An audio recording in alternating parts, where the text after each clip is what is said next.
আলোচনাটা হচ্ছে মূলত জুলাইয়ের যে পরিবর্তনের আকাঙ্ক্ষা সেটাকে নিয়ে। আমি যতটুকু আলোচনা শুনলাম এটা হচ্ছে অন্ধের হাতি দেখার মতো, যে যেখান থেকে দেখছে সেখান থেকে তার ঘোষণাটা দিচ্ছে।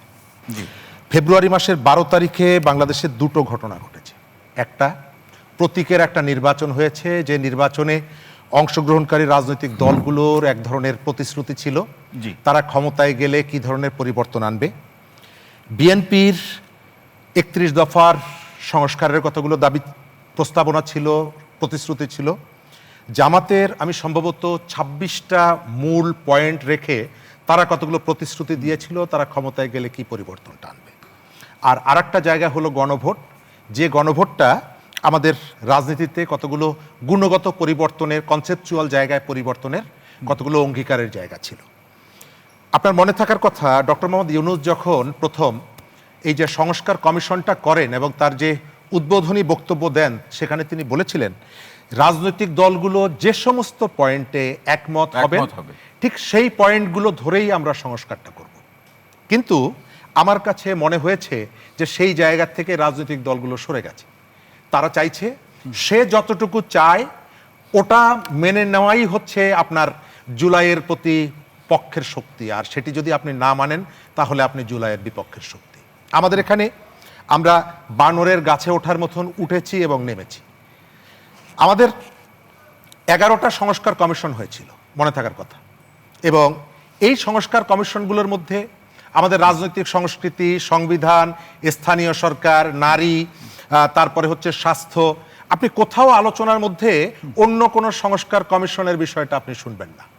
এখানে তো নারীদের একটা সংস্কার কমিশন হয়েছিল, আপনি সেই সংস্কার কমিশনের কোনো আলোচনা কোনো পক্ষের কাছে কিছু, সেটা নিয়ে সেই সময় বহু তর্ক বিতর্ক হয়েছিল। কিন্তু এখন শরীফ ভাই, যে সংবিধান সংস্কার না সংশোধন, এই প্রশ্নে এসে আমরা যে আটকে গেলাম, এখান থেকে কি আমরা বেরোতে পারবো? এই জায়গাটা এটা নির্ভর করছে রাজনৈতিক দলগুলোর আন্তরিকতার উপরে। আপনি যদি আগের থেকেই একটা সিদ্ধান্ত জানিয়ে দেন যে আমার এটা আপনাকে মানতেই হবে, এবং এই সিদ্ধান্ত যদি না মানে, তাহলে আপনি যদি ঘোষণা দেন যে আমি শাহবাগে ঝুলিয়ে রেখে পেটাবো, আমি বঙ্গোপসাগরে ভাসিয়ে দিব, তার ভেতর থেকে পরিষ্কার বোঝা যায় যে আপনার শক্তি সামর্থ্য যতটুকু থাকুক না কেন আপনার একটা ইন্টেনশন আছে যে আপনি এর ভেতর থেকে জল ঘোলা করতে চাইছেন, আপনার একটা ইন্টেনশন আছে যে আপনি রাজনীতিতে সংঘাত ইনভাইট করছেন। মানে সেটাকে উভয়ের মধ্যে দেখছেন সরকার দল? না, আমার এখন পর্যন্ত আমি যখন শুনি যে শাহবাগে ঝুলিয়ে রাখবো যাদেরকে, আমি তাদের পক্ষ থেকে তার কাউন্টার বক্তব্য শুনিনি যে এই শক্তি তোমার নাই। আমি এটা শুনিনি।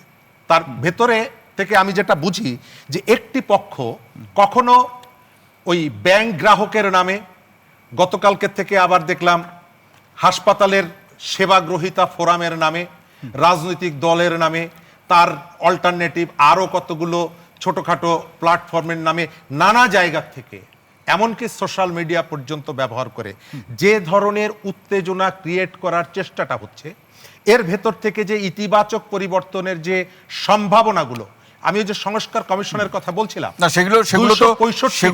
সেগুলোতে সরকারকে মানে জুলাই গণঅভ্যুত্থানের আকাঙ্ক্ষার প্রেক্ষাপটে সিদ্ধান্ত গ্রহণ করার ক্ষেত্রে তো চাপেও রাখতে পারে, ইতিবাচক করতে বলতে। এখন অবশ্যই সেই জায়গাটা আপনার পার্লামেন্টে আছে, আপনি পার্লামেন্টে তুলতে পারেন, কিন্তু পার্লামেন্টে হান্নান মাসুদ যখন বলছিলেন যে একদম খোলামেলা বলি যে পার্লামেন্টে যখন তারা পেরে উঠছেন না, তখন সোশ্যাল মিডিয়া তো একটা বড় প্ল্যাটফর্ম। না, আমার জানা মতে যে মাসুদের যেটা আমি বুঝলাম যে এক ধরনের কি ওই যে অস্বস্তি, শক্তি প্রয়োগ করার মতো। শক্তি প্রয়োগ কি আসলে ঘুষাঘুষি করেছে কেউ বা হুমকি দিয়েছে কিনা? শব্দের শক্তি তো একেবারে দুর্বল না। শব্দের শক্তি অনেক শক্তিশালী, আর রাজনীতিতে শব্দের শক্তি আপনি ব্যবহার শক্তি, সংখ্যাগরিষ্ঠের শক্তি, যখন একজন কথা বলে পার্লামেন্টে 30 জন অন্যায্যভাবে কথা বলে প্রতিবাদ জানায়, সেটার কথা বলছি আমি।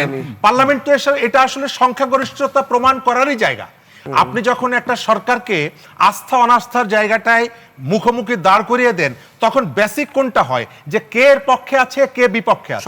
পার্লামেন্ট, সংসদ তো যৌক্তিক আলোচনার জায়গা না। হ্যাঁ, যৌক্তিক আলোচনা, যৌক্তিকভাবে ডিস্টার্ব করার কথা বলেছি না, যখন হচ্ছে সেটি একটা সমালোচনা কথা, করতে সেটি গিয়ে। একটা কথা, সেটি হচ্ছে যে আপনি যে বক্তব্যটা দিচ্ছেন সেটিকে চিৎকার চেঁচামেচি করে কি বন্ধ করে দেওয়া হচ্ছে, এটি একটা বিষয় হতে পারে। কিন্তু গায়ের জোর মানে হলো আপনাকে আমি জাপটে ধরলাম, আপনাকে আমি গলা টিপে ধরলাম, জি। সেই ঘটনাগুলো কি ঘটছে পার্লামেন্টে? সেই ঘটনা আমি ঘটছে একটা- কিনা আমি 10টা আমরা একটা সেকেন্ড। বিরতি যাবো, আপনার কাছে ফিরবো। আচ্ছা, বিরতি থেকে এখানে একটা তথ্য দেওয়া দরকার বলুন হয়। না, কিন্তু আমরা এখন বিরতিতে যেতে হবে, ফিরে এসে আলোচনা করবো। বাবুল ভাইকে এক আলোচনা মিনিট শুনবো। হলেই এই তথ্যটা একটু অপূর্ণাঙ্গ থেকে যাচ্ছে। এক লাইনে এখানে বলতে হচ্ছে পারবেন? সংবিধান বলুন। সংশোধন কমিটি করতে যাচ্ছে বিএনপি, তাই তো?